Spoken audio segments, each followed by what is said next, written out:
Good evening and welcome to the live Halloween edition of Sports Junkies. I'm Rick Rosen. And I'm Ryan Burns. We've got a great show tonight. The October Classic is in full swing. I'll sit with Rob Wetham and we'll tell you who has the edge going into Game 6. Plus, we've got full NFL coverage. The Jets get a much-needed win versus the Chargers, and Terrell Owens struts his stuff for NFL scouts. Plus, is Ndamukong Suh a dirty player? All this plus a brand new promo, as well as your favorite, The Eliminator. Sports Junkies Live starts right now.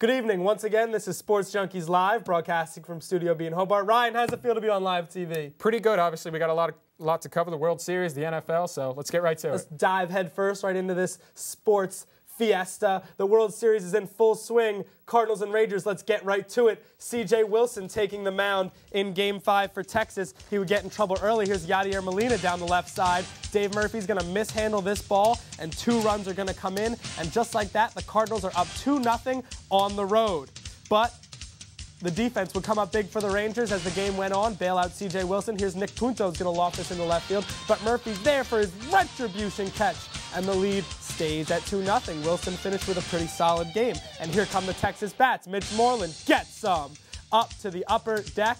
His first homer of the World Series. Texas is on the board 2-1. Ron Washington loving it. And then it's Adrian Beltre on the changeup from his knees. Are you kidding me? Blast into left field. The big bats come alive for Texas, and just like that, it's tied at 2. But they're not done. Mike Napoli, bases loaded, doubles to the gap. Here we go. Around comes Michael Young. Around comes Nelson Cruz. And just like that, the Texas Rangers are up 4-2. Can Nathalie Feliz close this out? Psh, you bet he can. Lance Berkman grounds out weakly. Napoli scoops it up, flips to first base.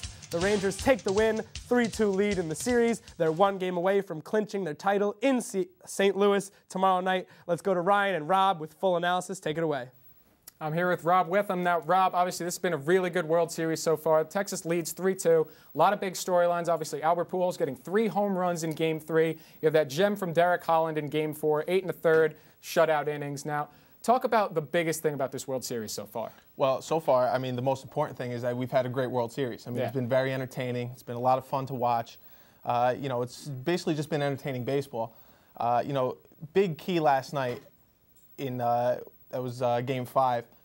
There was a miscommunication in the bullpen between Tony La Russa and his bullpen coach, and what happened was they ended up getting a reliever that they weren't supposed to get out there to face. They had a lefty matchup against a right-handed pitcher, and the catcher, Mike Napoli, ended up hurting them late. Yeah, they tried to get Mark Zepchinski out of the game. They ended up trying to get Mott warmed up, obviously flamethrower in the bullpen, but they ended up getting 2 different guys in the bullpen up at different times. So obviously a little miscommunication from La Russa in the bullpen. Right. Now, this could actually end up hurting them in the long run because last night's game was a very pivotal game where it was tied at 2. Yeah, of course. Now the Rangers take a 3-2 lead all because of a mistake. It doesn't really bode well for the Cardinals moving forward. But at the same time, the Cardinals are going back to St. Louis. Now they have to feel good about that. One thing that they have to watch out for, and you and Rick mentioned it, is Mike Napoli. He's been absolutely on fire. He's got 9 RBIs in this World Series right now. He's hitting over 300.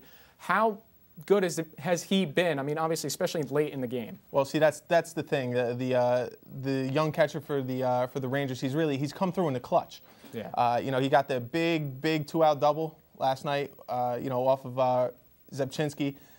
When La Russa clearly wanted Jason Mott to face him, but it didn't work out that way. It worked out in the Rangers' favor.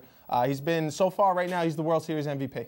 Now, we talked a lot about pitching, especially in last week's episode, right. And obviously it's been huge for this World Series so far. The Rangers starters have been doing a much better job than they had in the previous 2 series in this postseason. C.J. Wilson, he's got 2 starts in already. He's got somewhat of a lower ERA than they would have thought. He's under 4. Obviously, Derek Holland did a great job. Colby Lewis, he's going to be starting next for the Rangers, also did a good job in Game 2.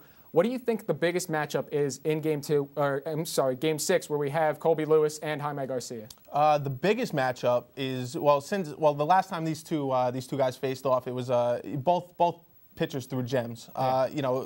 Garcia was tremendous. He gave up only 2 runs throughout the course of the game.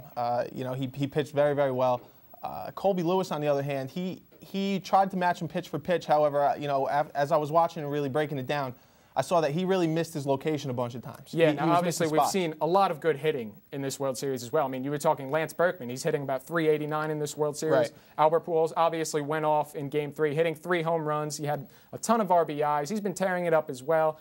What do you think about the Cardinals lineup, how it's built right now, especially with the lineup changes that La Russa likes to implement?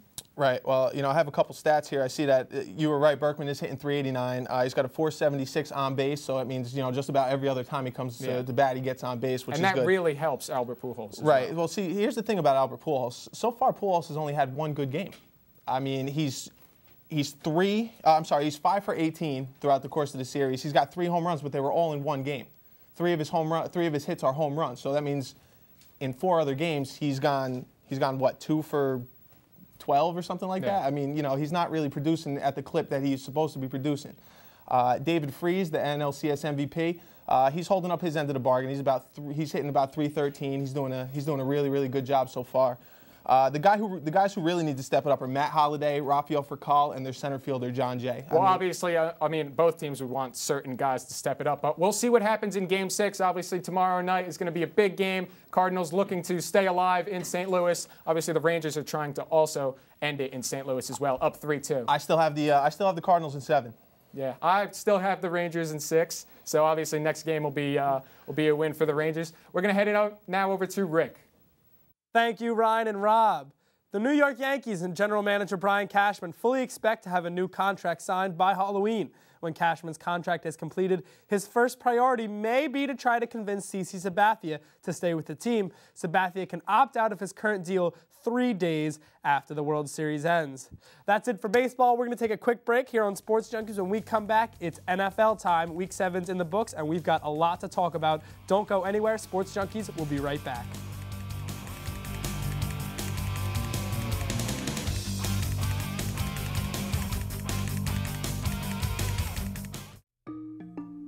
You know, recently a woman wrote me to say nobody cares what happens to her money. Well, that's just not true. For 75 years, the FDIC has protected the money you deposit in banks. Those depositors have never lost 1 penny in the history of the FDIC. So here's the bottom line. You just can't put your money in the bank and not know how FDIC insurance works. You have got to make sure your money is 100% protected. So I want you to go to myfdicinsurance.gov and click on Edie the Estimator. In just a few simple steps, Edie lets you know if all your money is safe and sound.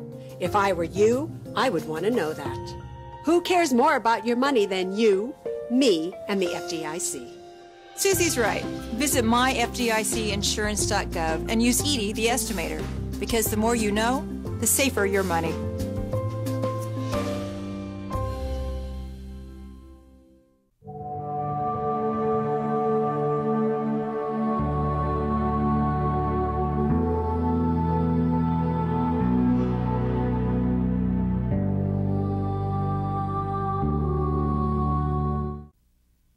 When you donate goods in response to an international disaster, it's expensive. They have to cross the sea, pass through customs, be inspected, sorted, then finally delivered. And often they arrive too late to help, making your good intentions feel a little empty. There is a better way. Cash donations are fast, simple, and allow professional relief workers to purchase supplies close at hand. Cash is best. Learn more at CIDI.org. Will I always be working weekends just to stay out of debt? Is a great college for our kids? Out of the question? Is the American dream Out of our reach? Not if we can help it. We're the National Endowment for Financial Education, a non-profit organization dedicated to helping people just like you get smart about their money. Log on to smartaboutmoney.org today and start taking control of your financial life. The Jets in a home against San Diego Chargers, and things did not start well. It is Donald Butler taking away the Keller pass for a touchdown, 7-0 early. Then Sanchez going to go deep to Plaxico Burress, and he's going to find Eric Weddle, who does not play for the New York Jets. And Weddle is going to make a feeble attempt at a run back. but will end up around the 25, and it was all Chargers early, but the Jets would come back, but not before Phillip Rivers. He's getting in his zone. He's going to find a man who he's been needing to find more, and that's Antonio Gates, who hasn't played in a bunch of weeks, just coming back from a foot injury, 21-10, but here come the Jets. Sanchez to Burris. This would be a theme, and then it's Sanchez over the middle. But Rivers is going to try to lead his team back. He's going to hit a receiver, is going to end up in the arms of Darrelle Revis, who's going to take it back, and it's all Jets in the second half. Sanchez in the red zone. He's going to find his new best friend, Plaxico Burress. Sanchez to Burress, 4 catches, 25 yards, 3 touchdowns. Rex Ryan with the big win. The Jets move to 4-3. Eric and Rob take it away.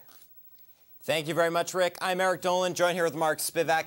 We're talking the huge Jets win going into the bye week over the Chargers. Mark, what's your key to the game? My key to the game for this game was the Jets' red zone offense. Ooh. I think they're starting to actually figure it out. I think they're starting to figure out that Plaxico Burress is pretty good in the end zone. He's a threat. I mean, they used to only have Holmes. He used to catch up all those red zone passes. Plaxico was huge. He only caught 4 balls, 3 of which were for touchdowns.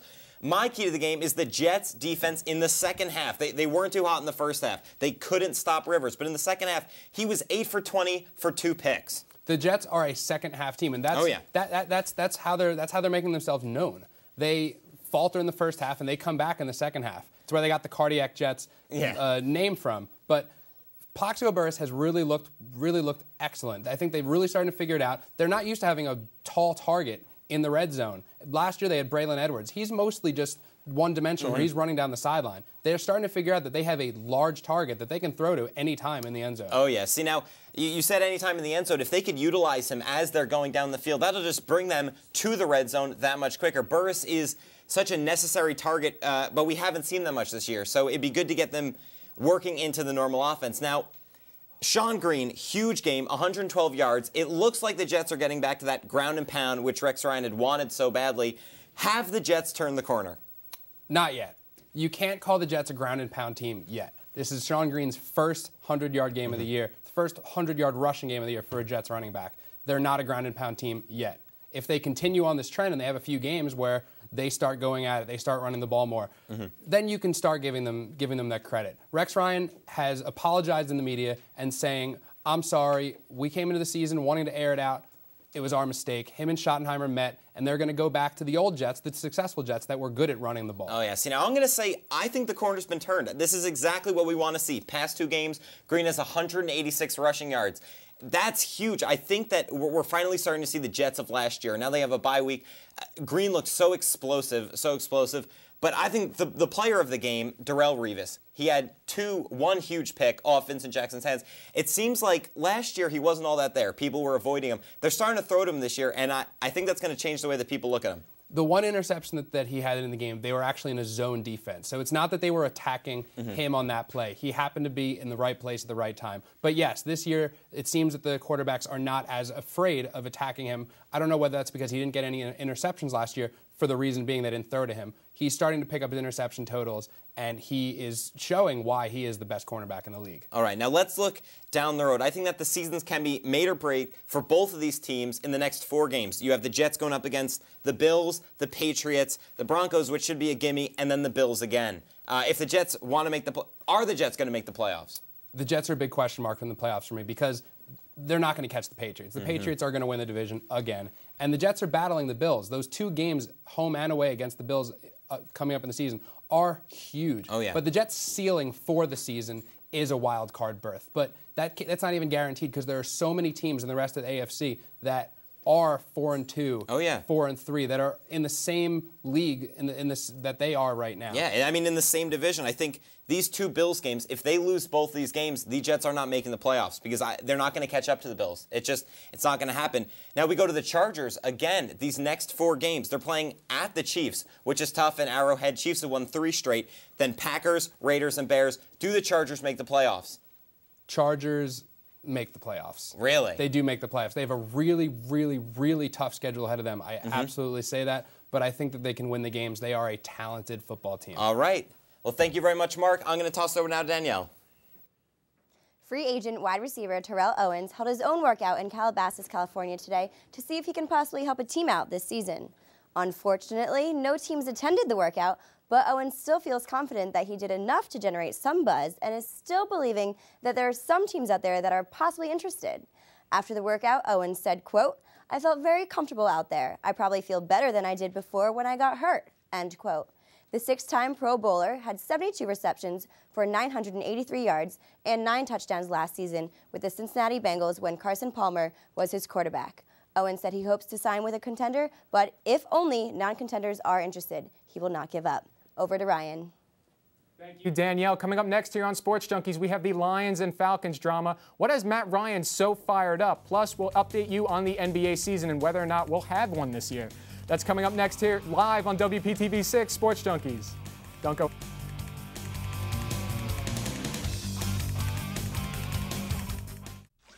For years, scientists have explored remote corners of the Earth, searching for exotic substances that might help prevent cancer. At last, man has discovered a secret place where powerful remedies can actually be found. Medical research shows that a vegetarian diet rich in fruits, vegetables and whole grains can help prevent many types of cancer. Wherever you live, cancer prevention is as close as your grocery store. To learn more, call 866-906-WELL. How far would you go to help someone? Would you go to the end of your driveway? Would you cross a street? Would you cross an ocean?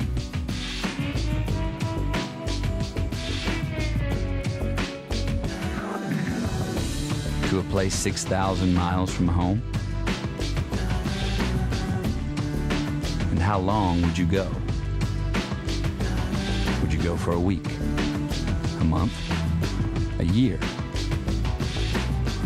Would you go for 2 years? Would you go if you could use your knowledge to teach someone, and in the process, maybe learn something yourself? Life is calling. How far will you go? Peace Corps. Welcome back to Sports Junkies. I'm Ryan Burns. The story of the Lions-Falcons game on Sunday came when Falcons quarterback Matt Ryan appeared to have a serious leg injury. The injury itself wasn't the story, but it was the drama surrounding it, as Lions defensive lineman Ndamukong Suh and Cliff Averill were accused of taunting the quarterback when he was down. Suh called the injury, quote, karma, and hinting that Atlanta had been guilty of dirty play.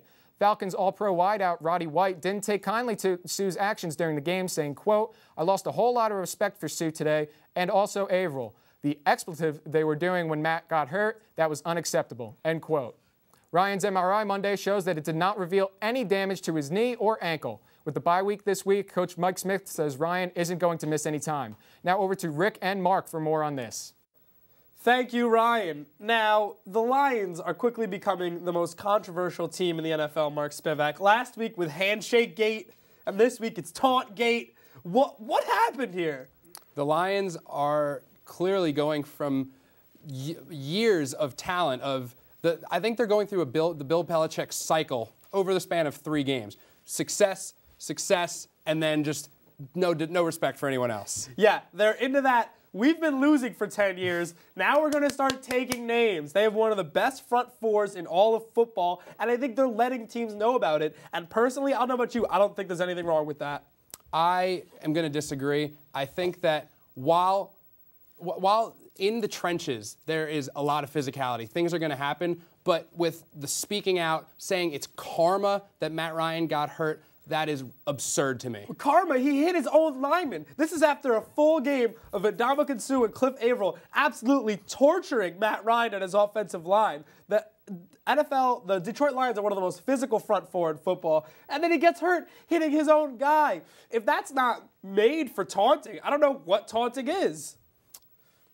I don't agree with saying that it's karma. You should never say anything positive about someone's injury. Now, while Svitek, his own offensive lineman, stepped on his ankle, and what Suh is alluding to with karma is that the offensive line of the Falcons is dirty. They're chopping, they're cut blocking 20, 30 yards down the field, which are dirty plays. Now, this is the first time I've heard the Falcons being called a dirty offensive line, but it's definitely not the first time we've heard Ndamukong Suh being called a dirty player. He's been fined numerous times. Is he dirty? Does he deserve this criticism? He's physical. I don't like people calling people dirty players. There's no such thing as a dirty player. Football is a dirty game. It needs to be physical. It needs to be. It needs that energy, that effort, and I don't like people being associated with being dirty players. I also got to say, I love Ndamukong Suh. I think since he came out of Nebraska, he's been one of the most dominant forces in football, and he's going to be for the next decade. And the fact that this trash talk is starting so early in his NFL career only bodes well for the future for him as he becomes more physical, more dominant, and more experienced in a league where he can control the interior front, and other teams better watch out because those Lions can play. Definitely. And if he can spare the money. He can spare the money. If he gets some fines, as long as he doesn't get any suspensions, let him be physical. And I guarantee you that if he said, I don't think that he really said that they said anything on the field when he got hurt. Because I guarantee if anyone heard him saying anything bad while Matt Ryan is down, there would have been a brawl on the field then and there. Ndamukong Suh, find that man. He can afford it. Mark Spivak, thank you very much. Now let's go to Danielle. The NBA has decided to cancel 2 more weeks of its upcoming regular season, according to League Commissioner David Stern. This would be the 3rd time Stern has canceled games this season as the lockout between the league and the players continue. The NBA already canceled the preseason and the first 2 weeks of the regular season, which was set to begin on November 1st. Now, with the latest cancellation, the total now reaches 102 games and will run throughout November 28th. As of right now, the NBA plans to keep the Christmas Day games intact, but time is running out. Negotiations fell apart last week when union officials said that they were told they must commit to a 50-50 split of revenues before owners would agree to discuss the salary cap system. Regarding the negotiations, NBAPA Executive Director Billy Hunter said, quote, "We've indicated that we're prepared to negotiate and continue negotiations, but for the fact that the owners told us it was take 2 or leave it and only unless we agree to the 50-50. But we can't agree to the 50-50 if we don't have a system in place." End quote. Over to Ryan. Thank you, Danielle. Coming up next on Sports Junkies, we have our Eliminator picks, our World Series picks, and a brand new Sports Junkies promo. You don't want to miss it. Don't go anywhere. Sports Junkies Live is coming back right after this.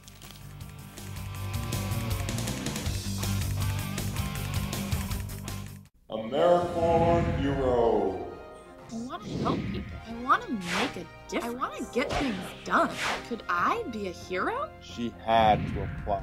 I should give this a try. There she met people who shared her passion, people who wanted to make change, people who joined AmeriCorps. They cleaned beaches, they helped wildlife. Together they served, together they made a difference. Together they were heroes. In AmeriCorps, you can be a hero too.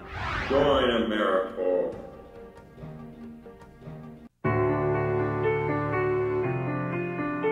What's it like when you hear your calling? Will you remember where you were?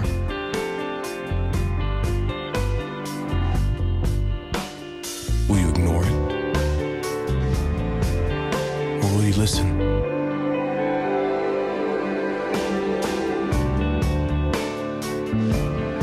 What if it calls you to go halfway around the world?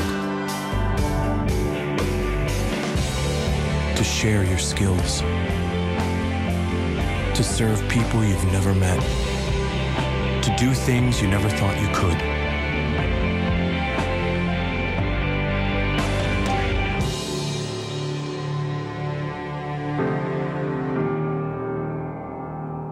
Peace Corps. Life is calling. How far will you go? What have you done for your marriage today?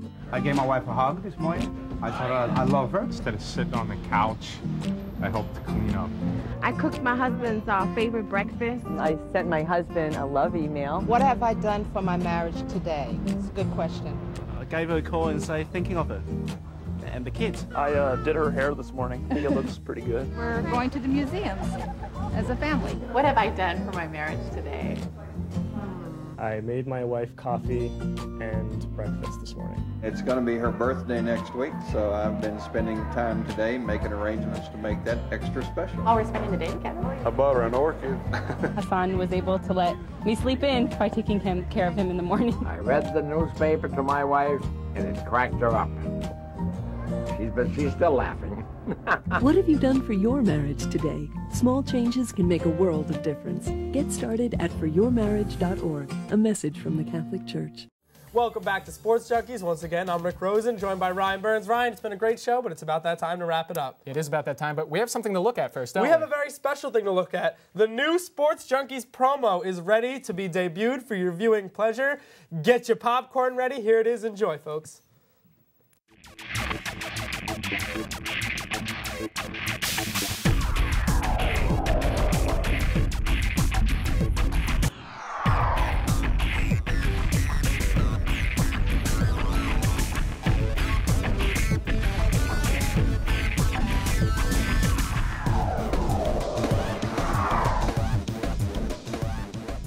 We got 30 minutes. Let's put together the best sports show on television. Ready? Break.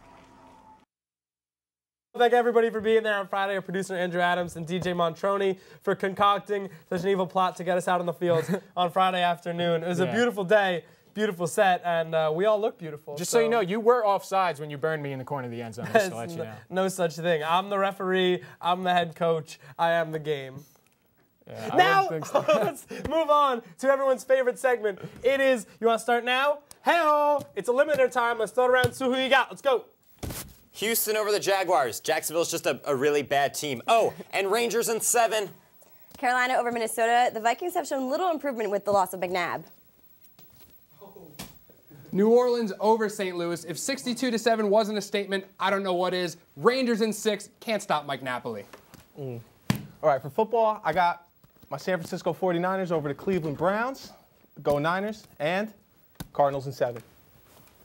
Okay, I got Philly over Dallas in the Sunday night game on NBC, and I also have the Rangers winning it tomorrow night in Game 6 behind Josh Hamilton. Nice NBC plug. I'm going to take the Rangers in 6. I like their bats, can't stop hot bats. And I'm going to take the Detroit Lions to beat the Denver Broncos. Tebow time to get the Sioux flu. That's my new thing. I'm going to make that work. It's the Sioux flu? The Sioux flu. Yeah. I think he's just going to... I like the souffle. I think he just bodies people. I think he's fantastic. If you want to get in touch with us at Sports Junkies, there are a myriad of ways to reach us. The first is by email. You can find us at sportsjunkies6@gmail.com, Ryan. We also have a Facebook page. Oh, yes, we it's do. at WPTV-6 Sports Junkies. Yeah, like us, send us a message. We'll answer it on the show. We hope to get some free stuff to give to you guys. I think we're working on Google Plus as well. We haven't figured out the circles things. It's not these circles. They're different circles. We're going to get you in our circle. Yeah. And lastly, you saw our Twitters throughout the show. Tweet us anytime you like. We'll be happy to tweet you back. Tweet us a fun question, and we'll answer it